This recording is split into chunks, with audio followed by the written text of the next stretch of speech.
안녕하십니까. 서양 신학의 이 신비가들을 조금 좀 살펴보겠습니다.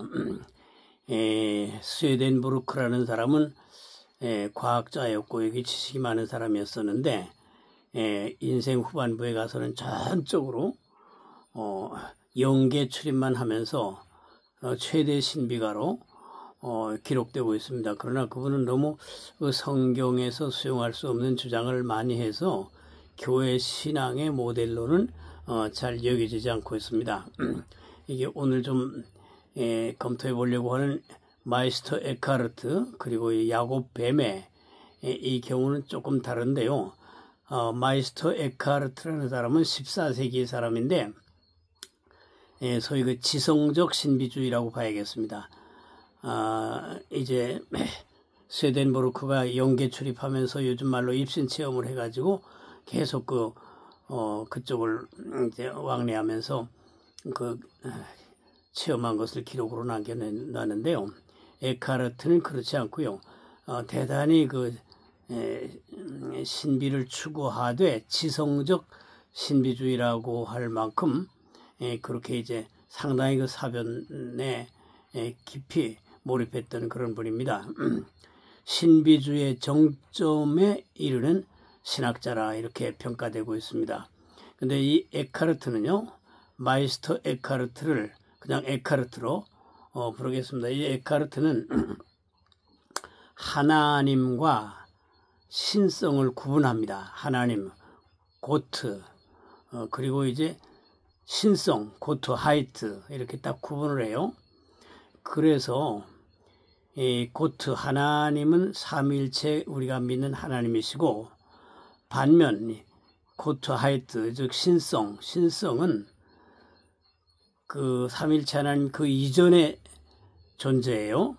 모든 이름과 형상을 초월한 절대적 근원이시고 존재 이전의 무 즉 nothing 말로 할 수 없는 신성의 시면이다. 그러니까 그 신성에서 삼위일체 하나님이 나온다고 보는 거예요. 그러니까 우리 성경에서 좀 수용하기 어려운 그런 점인데 그 인류 사상사에 영향을 미치고 있으니까 우리 신학과 신앙에 관련이 있기 때문에 참고하시도록 이제 우리가 좀 한번 스쳐보는 겁니다. 인간의 영혼 속에도 그 신성을 닮은 데가 있다고 합니다. 즉 근원적인 존재인 신성을 닮은 데가 인간 영혼 안에 있다.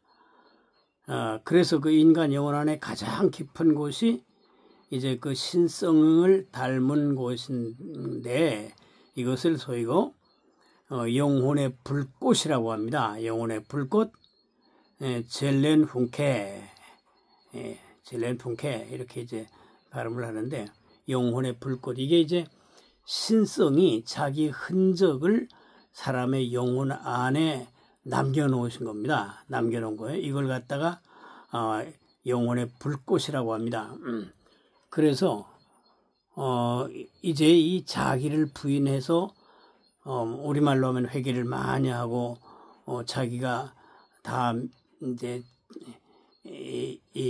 참 자기 주장이 다 다운되고 오직 영혼이 비어있을 때 자기 비움을 통해서 그 신성, 불꽃, 영혼의 불꽃이 이제 일어난다는 거예요. 이게 신비적인 사건인데 이제 영혼 안에 그리스도가 태어나는 것이 구원이다 이렇게 이제 여깁니다. 그래서 이제 그것은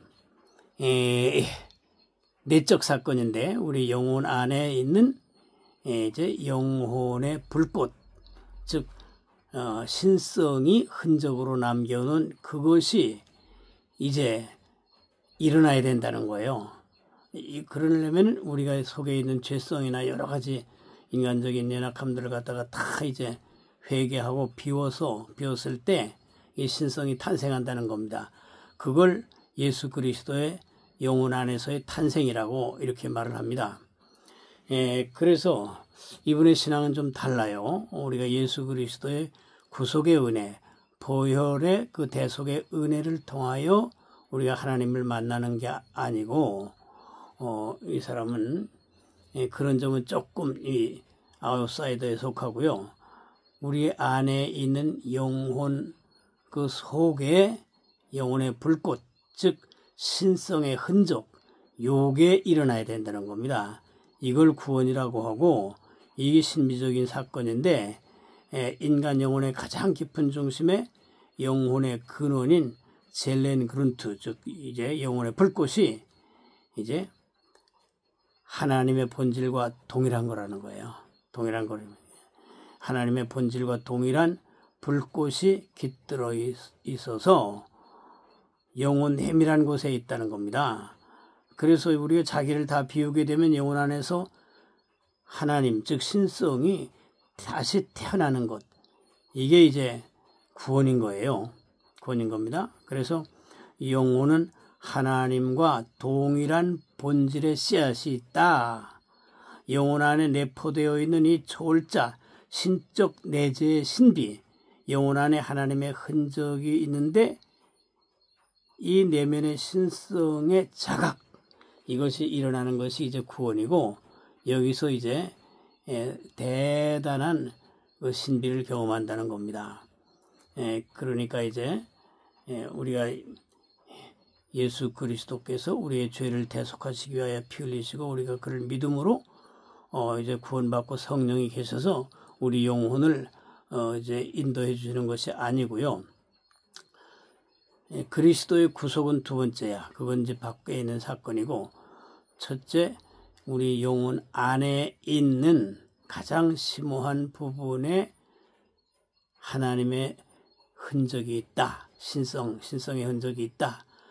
그래가지고 이것을 개발해야 되는데, 이 개발하는 일이 다 우리 자신을 비우는 거예요. 그러면은 자기를 다 비우게 되면 영혼 안에 하나님이 태어나신다. 그리스도가 태어나신다. 그래서 이제 이것이 내면의 신성을 자극한 것이고 소위 그 하나님께 근접해지는 놀라운 그 신비라고 합니다. 마이스터 에카르트의 이런 주장입니다. 그래서 이것은 우리 정통신앙하고는요 많이 차이가 있는데 그 역사에 영향을 미치고 이제 신비주의의 정점이라고 하기 때문에 한번 우리가 스쳐보는 것입니다. 이제 그 다음에 야곱 베베가 있습니다. 야곱 베메는 전에도 증거했습니다만은 17세기 사람이에요.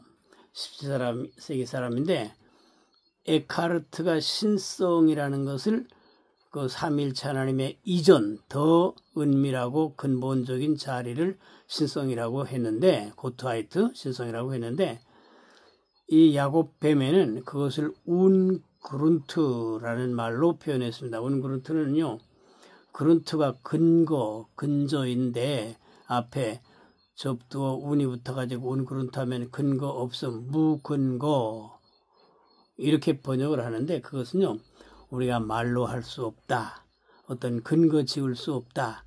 인간의 개념과 표현을 넘어서 있는 이제 절대적인 세계로서 우리가 뭐라고 말할 수 없는 신비 그 자체라는 의미에서 운그룬트 이렇게 말을 했습니다.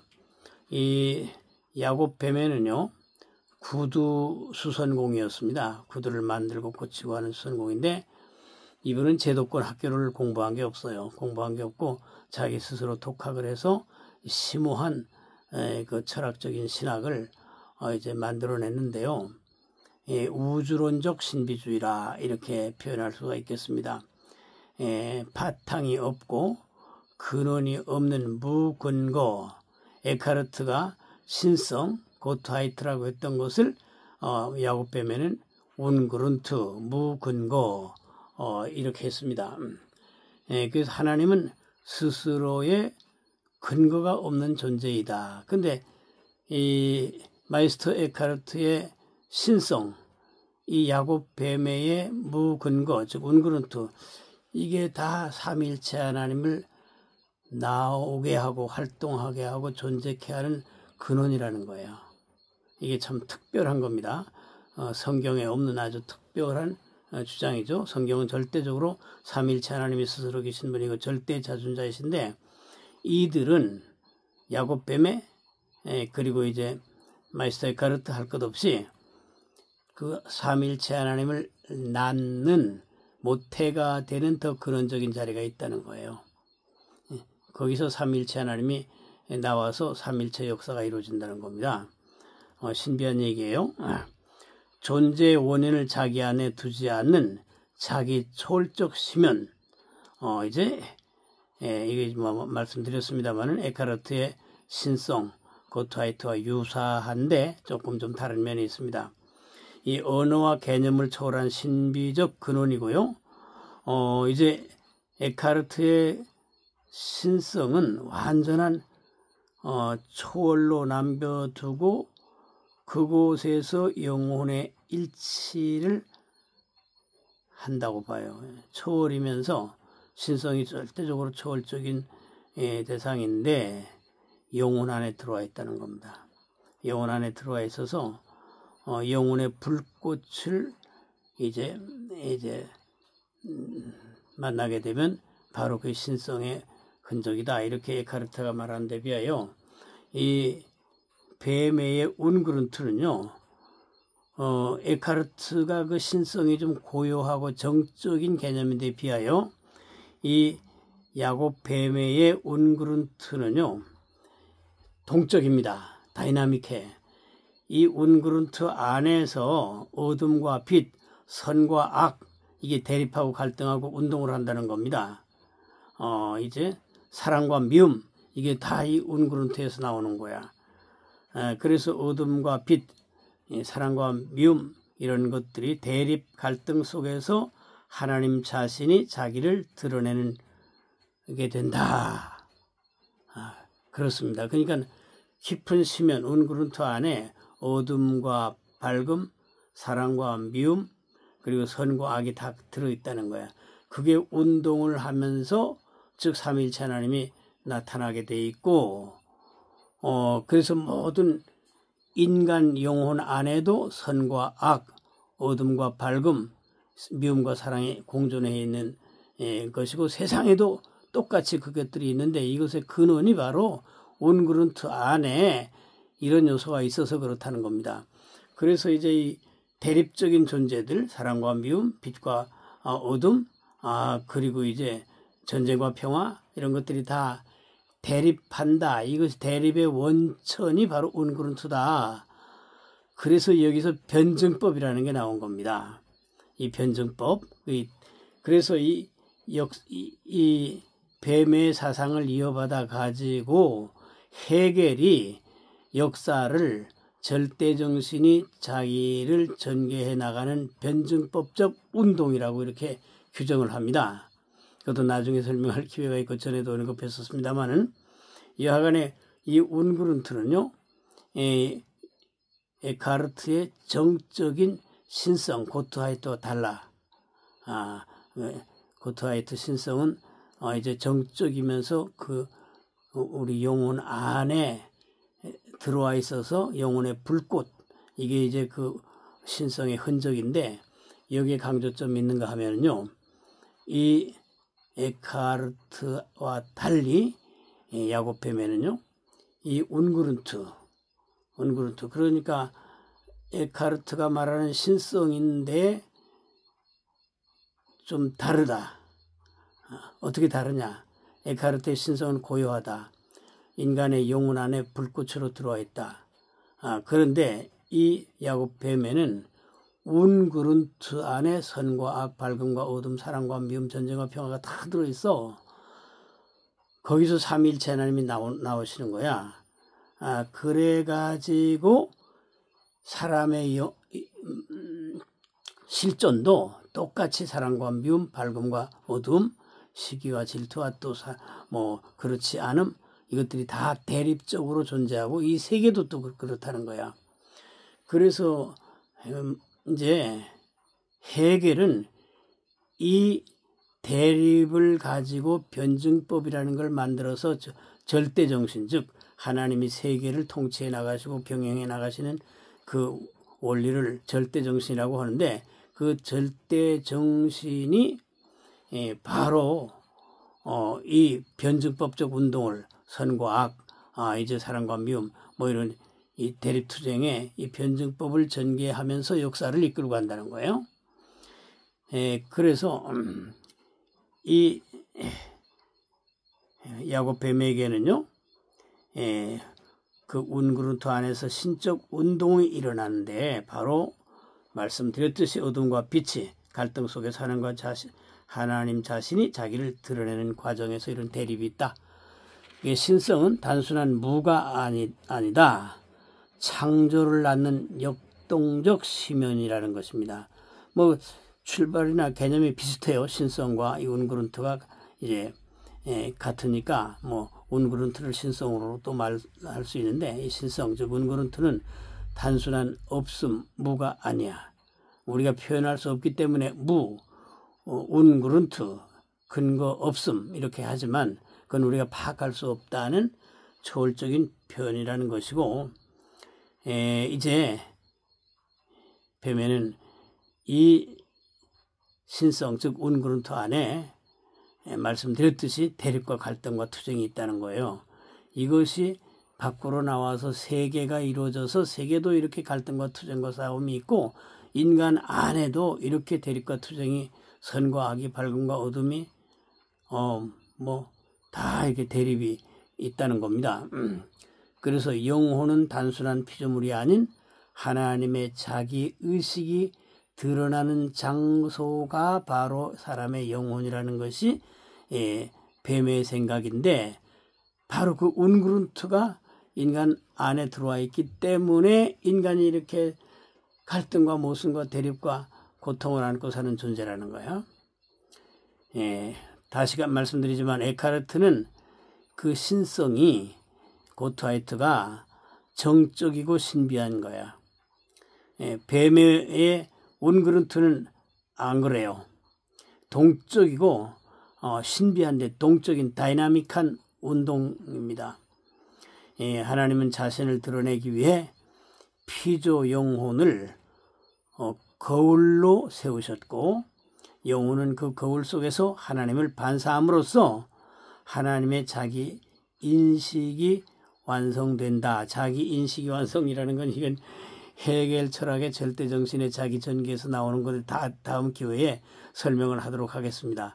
우리 신학으로서는 이해하기 어려운 부분이에요. 하나님이 영혼을 통해 자신을 드러내신다. 내적 투쟁이 이제 치열하게 이루어지는 것이 인간의 실존이고요. 이것이 바로 운그룬트에서 나왔다는 겁니다. 우리 신학에서 인간 타락함으로 인하여, 죄로 인하여 타락함으로 이런 비극이 이제 들어왔는데, 이 야곱뱀에 같은 운그룬트를 중심한 사람들은요, 이게 바로 원래 근본이, 즉 운그룬트가 거기에 대립과 투쟁, 갈등과 뭐 이런 모순들이 같이 다 들어있기 때문에 그것의 외화, 운그룬트의 외화, 즉 밖으로 나옴이 세계이고 또 인간이야. 그러다 보니까 이 세계가 싸움, 평화, 또 미움, 또 사랑, 인간도 똑같이 선과 악이 왔다 갔다 하고 선악과 먹은 존재죠. 그렇다는 겁니다. 이게 이렇게 특별하다 보니까 이제 그 서양 사상사에서 하나의 그 신비 철학으로 혹은 신비 신학으로 사람들에게 이제 영향을 미치고, 특별히 헤겔 대단한 영향을 받았습니다.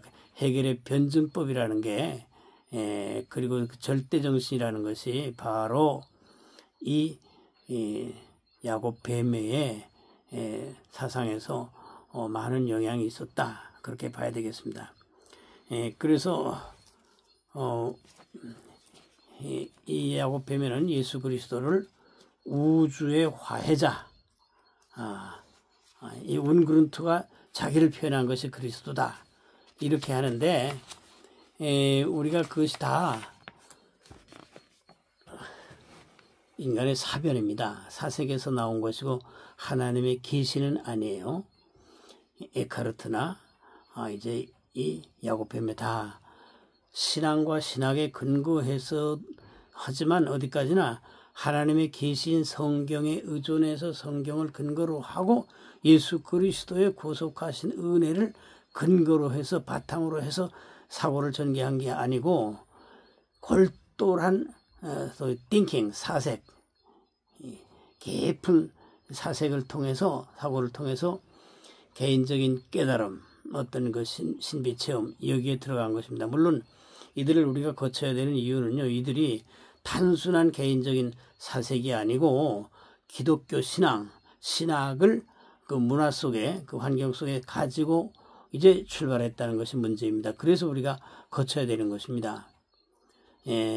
그래서 에카르트는 약간 예수 그리스도의 구속의 은혜를 이제 언급하고 거기 좀 방점을 두는 이 야곱뱀이하고 다르고 에카르트는요, 예수 그리스도의 구속의 은혜에 방점이 있기보다는 사람 속에 불꽃이 들어와 있다. 영혼 안에 그것이 이제 신성의 이제 흔적인데 요게 발량 나타나야 된다. 자기를 비워야 된다. 그러면 그 영혼의 불꽃이 즉 하나님과 일치하거나 하나님과 유사하거나 하나님과 거의 같은 레벨의 어떤 이른다는 거예요. 그래서 거기서 물론 에카르트를 범신론자로 인간의 영혼과 하나님을 딱 일치한 것이라고 말했다고 보기에는 좀 어려운데 그렇게 여겨질 요소는 있습니다. 우리가 참고하고요. 이제 칼 바르트는요. 그러니까 뭐 이제 에카르트도 그렇고 야곱뱀에도 그렇고 예수 그리스도의 구속의 은혜를 중심하고 66권의 도구마를 통한 이제 사고라기보다는 여기 지금 칼 바르트는 이런 부분들을 생각을 달리하고 있습니다. 칼 바르트는요. 이렇게 인간이 자기 내면 탐구한다고 하나님 하는 게 아니야. 그건 안 돼. 그건 칼 바르트의 공헌입니다. 칼 바르트는 1968년도에 돌아가셨는데 우리 시대의 사람이에요. 서양의 최대 신학에 영향을 미친 이 현대 분인데요. 물론 이분에게도 이제 문제점이 있어서 제가 여러 번 비판도 했습니다. 한데 칼 바르트는 이런 인간이 자기 개발을 통해서 자기 안에서 신성을 발견하거나 하나님을 발견하겠다고 하는 것에 대해서 아니에요. 인간은 스스로 하나님께 갈 수가 없고 오직 전적으로 하나님은 인간과 다른 분이야. 전적으로 다른 분이야. 데어 칸츠 안데레 전적으로 다른 분이에요. 근데 하나님은 인간의 이성이나 종교 경험으로 인식될 수 없고 오직 하나님이 스스로 자신을 드러내실 때 계시하실 때 그 계시에 의해서만 인간은 하나님을 알 수 있다는 겁니다. 계시가 66권 말씀이고 계시가 성령의 감동이고 계시가 예수 그리스도의 화육하시고 우리를 대속하신 그 구원의 사건 아닙니까? 그래서 칼 바르트는 에카르트와 베메와 다르고 인간 내면의 심연에서 하나님을 만난다든지 태어난다든지 뭐가 안 돼요. 바르트는 그걸 거부하고 있습니다. 그러니까 바르트의 공헌은 이게 인간을 하나님과 섞거나 인간 안에서 도 닦아서 하나님을 발견할 수 있다거나 혹은 범신론적이거나 하는 모든 자유주신학에 대하여 혹평을 가하고 하나님의 절대타자성, 하나님 피조물과 달라. 피조물을 통해 역사하시지만 피조물과 전적으로 다른 분이야. 이 점이 바르트의 공헌이라고 할 수 있겠습니다. 그래서 바르트는요. 하나님이 우리에게 오셔야 우리가 하나님을 알 수 있고 하나님께 갈 수 있는 것이지 인간은 하나님을 더듬어 찾을 수가 없다. 그래서 에카르트와 베메가 영혼의 심년을 탐구하려 하지만 바르트의 입장에서는 아니야. 하나님 만날 수 없어.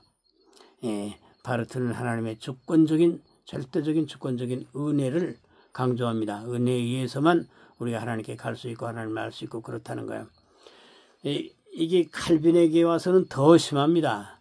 칼빈에게서는요, 인간은 전적인 타락이야. 전적 타락이야. 전적 부패. 그래가지고 인간 안에서 하나님을 만나거나 하나님을 더듬어 찾거나 하나님께 나갈 수 있는 접점이 전혀 없어.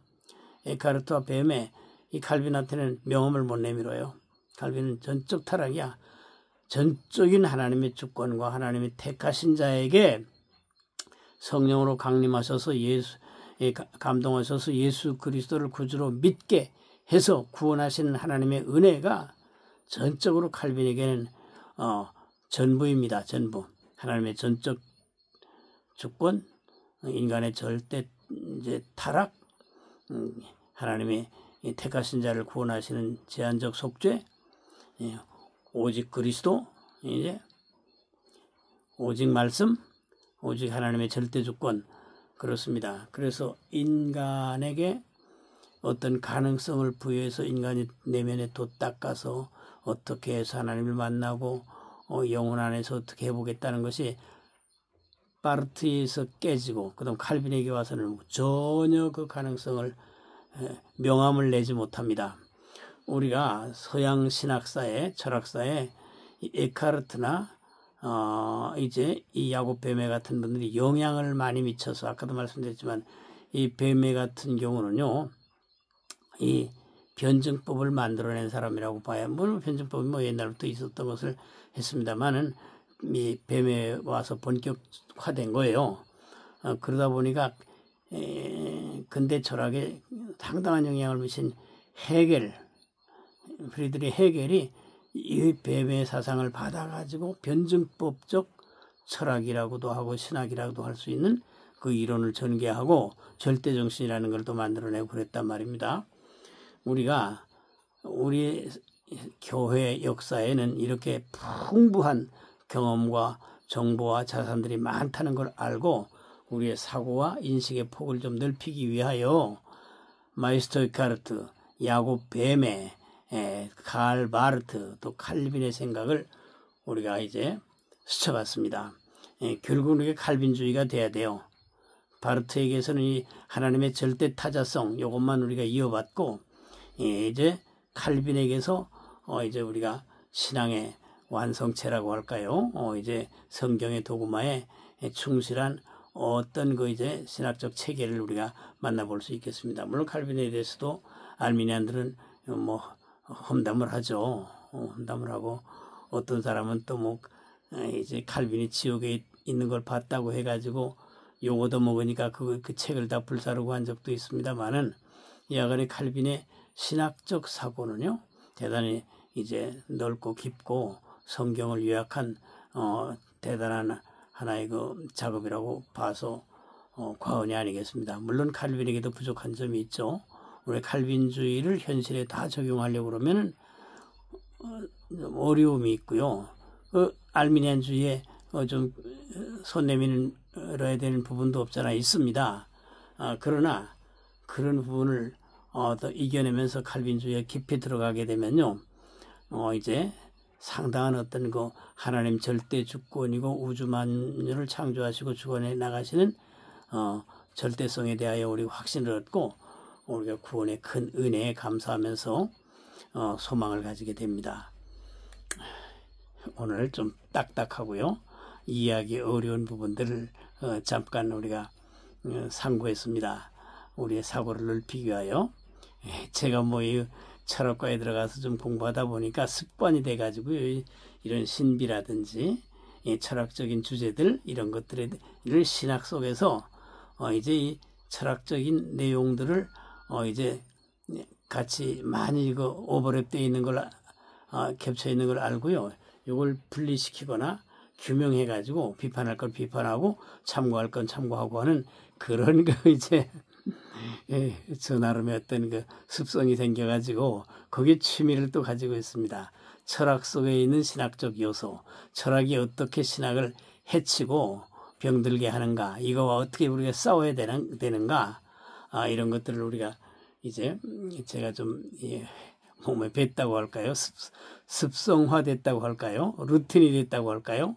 그러다 보니까 이런 주제를 이제 함께 이제 얘기하기도 되는데, 우리가 우리 인식과 사고의 폭을 넓히고 참고할 것들을 참고하면서 공부한다 이렇게 생각하시고, 우리 안티다운 TV가 뭐 인기가 있어서 사람을 많이 모으고 그런 재주는 없습니다. 뭐 그렇게 원하기를 그렇게 바라지도 않고요. 지금 뭐 너무 독자들이 적으니까 좀 많아졌으면 좋겠다는 건 있지만 그게 목적은 아닙니다. 하여간 함께 공부하신다 생각을 하시고 하시다 보면 우리가 이 교회 역사 안에서 이제 만들어졌던 다양한 어떤 이제 신학과 철학의 정보들, 우리의 인식을 새롭게 만들어주는 여러 요소들을 만날 수 있게 될 것입니다. 무조건 물론 이제 아까 이제 증거한 내용 딱딱하지 않습니까? 이해하기 어려운 것이지만요. 우리가 너무 쉬운 거에만 안주해 있으면 우리가 뭐 발전이 없죠. 그렇기 때문에 빡세게 우리 뇌를 돌려야 됩니다. 해가지고 새로운 지식에 붙어보고요. 그와 토론해보고요. 깨져보기도 하고요. 우리가 의심할 거 의심도 해보고요. 그러면서 우리의 속사람을 더 강하고 굳세고 하나님 말씀에 충실한 영혼으로 만들어가야 되겠습니다. 오늘 어려운 부분에 함께해 주심을 감사하고요. 다음 영상에서 또 뵙도록 하겠습니다. 감사합니다.